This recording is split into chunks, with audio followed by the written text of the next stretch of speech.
So I decided to talk for this one today. I made another batch of the charcoal tallow soap with lavender essential oil.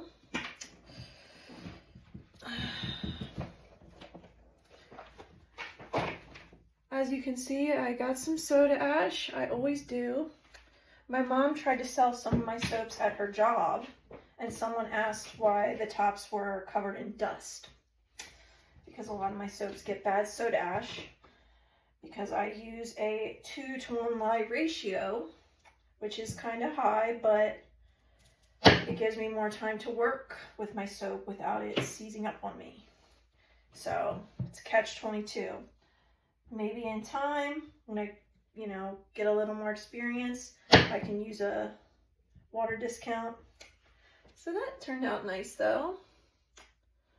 Nice charcoal bar.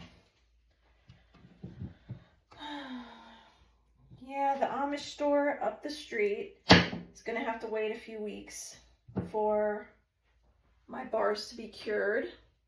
So this time I made another batch so this won't happen again. So I'll have soap ready for them if they sell out. They're just selling out of my soaps quicker than I expected. Oh, that's a pretty one.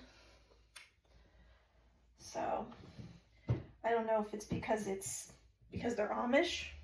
So, the Amish have a good reputation for natural products. Oh, look, there's a little oil that did not saponify. So I used a 6% super fat. But yeah, there's nothing wrong with that.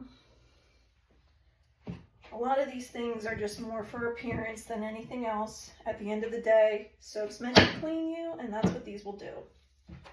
So I started making my bars a little thicker. I want them to be able to last longer. I'm starting to figure out, my niche within soap making.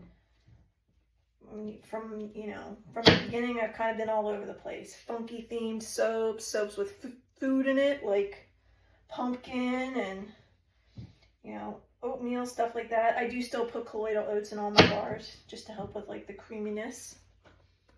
But yeah, those are nice swirls. Maybe I'll do a little less charcoal next time.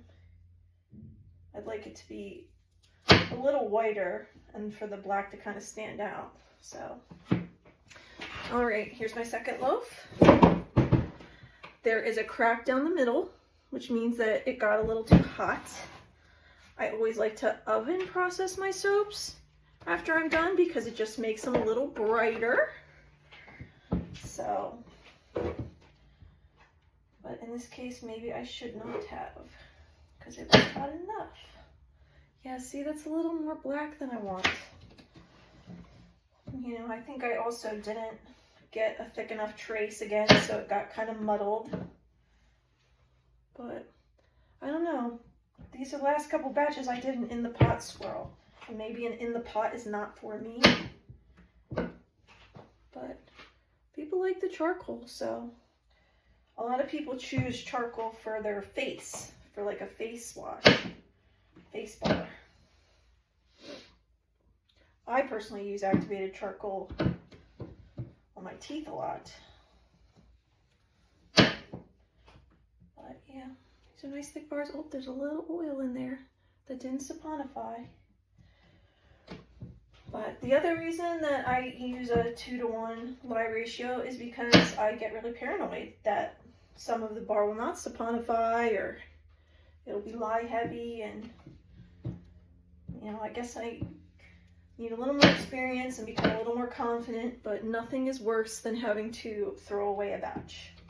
Because when you wonder why these handcrafted soaps are so expensive compared to like, a Dove bar or, I don't know, Irish Springs, it's because making it is actually really expensive with the essential oils and all the ingredients that go into it. Tallow, olive oil alone is extremely expensive.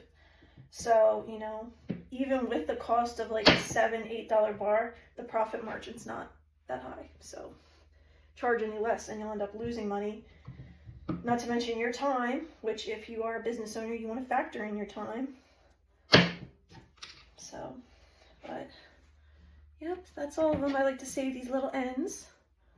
So, you know, sell them as a little scrap pack, or, you know, eventually if they don't sell, I can shave them down and rebatch it into a brand new soap. But yep, here's my bars. I'm happy with them. And now they can cure, so I always have backup if the Amish store sells out too quickly, or if somebody just wants them, I want to make sure I have them available. I need to start stocking up on soap and keeping things on the back burner, since they take a month, 6 weeks to cure. But yep.